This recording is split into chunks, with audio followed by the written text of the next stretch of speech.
Hi! Today I'm going to be making the popular Jewish bread that they have for Jewish Sabbath. Now, I have a friend who grew up Jewish. He makes fun of me so much for the pronunciation of this, so I apologize, Jewish people. You can just say challah bread. You're normally supposed to try to roll the H in the front. Challah bread. That's probably the best I'll ever say it. So again, sorry if I'm butchering your language, but the bread sounds super delicious and it didn't seem that hard to make. So let's make some wonderful Jewish Sabbath bread. I got the recipe on allrecipes.com from someone named Joan Calloway. So thank you, Joan.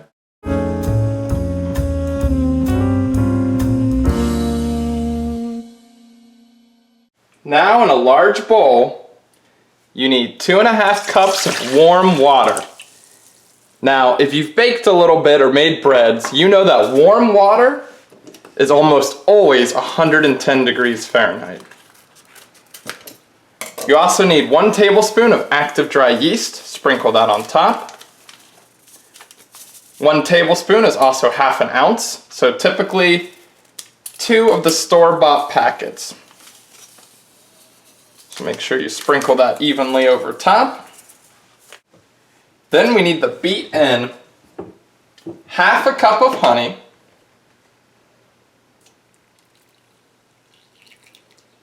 that yeast is going to want to eat something, so here's the sugar for it.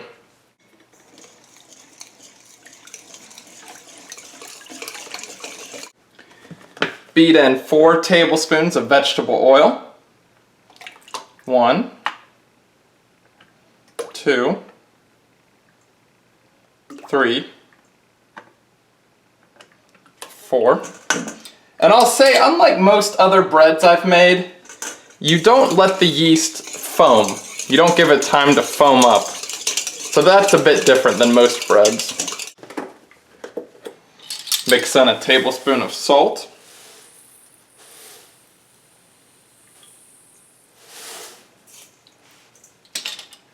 And salt is usually what stops the reaction, or helps stop it, so that's pretty interesting.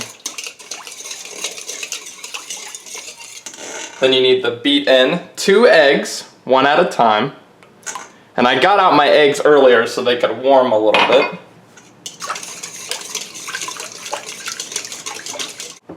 Okay, beat in your 2nd egg.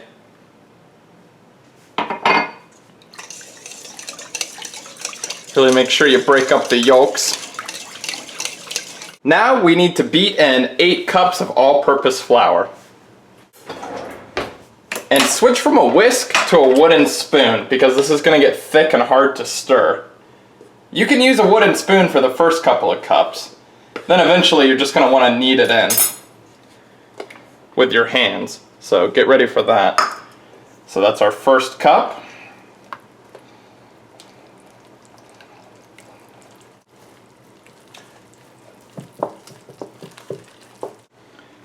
And I'm going to take my final 1/2 cup. In your case, you might want to use your whole cup.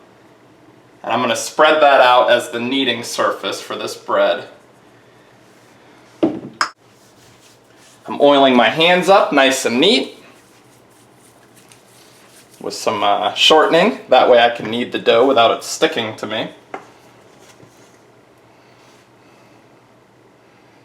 There you go. Turn your dough out as best you can onto your surface.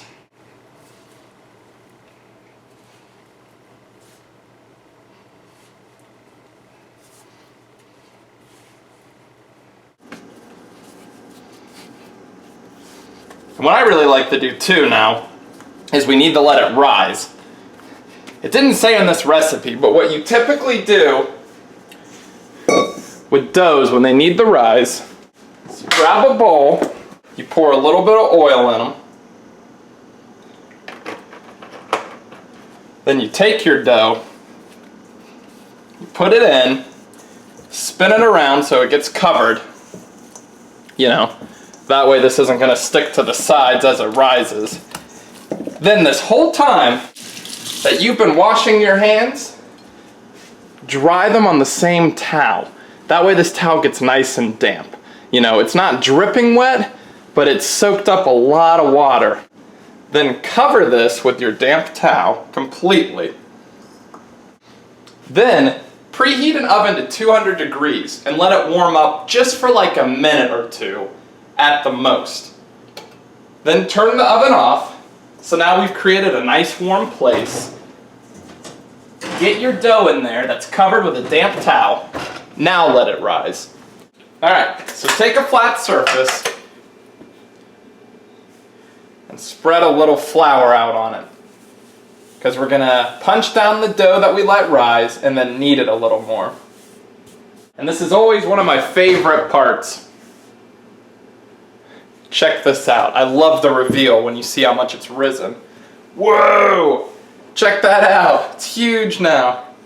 Oops. Punch it down. Okay, yeah, it's definitely sticky, so we are going to need to grease our hands up a little bit and knead it. Okay, so my hands are nice and greased up. Again, make sure you punch down your dough really well. And turn it out. Needed a little bit more flour into it the first time, but that's okay. It says add flour now if you need it, and guess what? We're gonna need it. Oh yeah, this smells great. Bread is one of the funnest things you can possibly make. Okay, so divide it out. Oops. And in between. And it says knead each one for 5 minutes. Now you're going to need to get out a baking sheet and spray it well. So take your baking sheet, spray it, put your kneaded dough onto it, but we're going to want to break it into 3 equally sized pieces. Really what you're going to want to do first, so kind of off to the side, is roll each piece out until you have an 1.5 inch thick rope. There we go, I'd say that's about the desired thickness. Alright, so I've got all 3 of my ropes laid out. And what you do is you put 3 of them together at the end and pinch them together. Now we're going to braid them. It's the first time I've ever braided anything, so I'm kind of excited. So take your right piece, throw it over the center. Make it become the new center. Take your left piece, throw it over the center. Make it become your new center. Right piece, make it become the new center. And then, pinch them together at the end. So, kind of try to keep it as rounded as you can. Okay, I started kind of loose with mine and then I got tighter, but man, it looks really good in this section. Again, make sure you get a damp cloth. You know, dry your hands on a cloth a couple times. Cover each loaf. Preheat your oven to like 200 for a minute or two, then shut it off. And quickly put each of your loaves into your preheated oven. And let them rise for an hour. Our bread has been rising for an hour. Let's look how much bigger it is now. Oh yeah, that looks beautiful. And it smells amazing too. If you haven't made bread, you're in for a treat. You're gonna love the smells. Oh yeah, that looks great also. Preheat your oven to 375 degrees. Now take an egg and beat it. And then brush it over your loaves of bread. I need to buy a brush. If you have a brush, it's so much easier. If not, you can always use a spoon. It says be generous with spreading it. So, okay, I'd say that's pretty evenly spread. Do the same thing on the other, and we'll get these in the oven. Now let's get our bread into our oven for 40 minutes, or until nice and brown.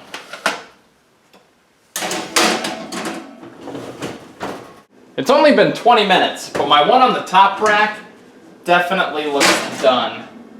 My one on the bottom still has some time though. And it says move it to a cooling rack for 1 whole hour before you slice it. It's a little too hot for me to pick up right now, but just